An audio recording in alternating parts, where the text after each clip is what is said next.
Magandang umaga mga kahamit. Kami ipupunta baga ng Mindoro. Sakay na kami ng barko. Napakaganda na tahimik ang dagat. Napakaganda tingnan. Aribaga ang kalawakan, karagatan. Naku, ito pong sinalula Goldie ay nakaupo na doon sa kanilang mga upuan. Ay, ako'y narito sa labas. Ay, tingnan ka naman ninyo. Ang gandang tingnan ng dagat.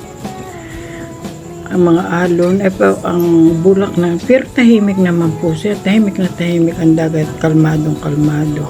Nagbibiyahe kami.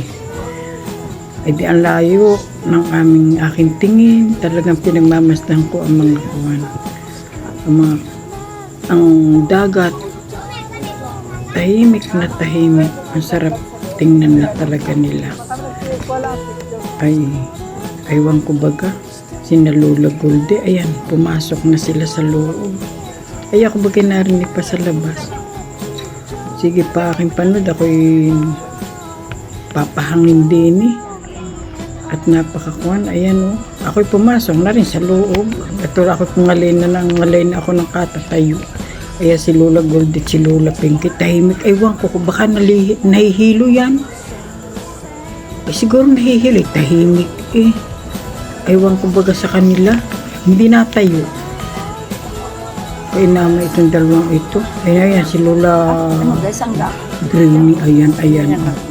Si Lola Greeny. Ay, hello. Talaga naman. Yan si Alben.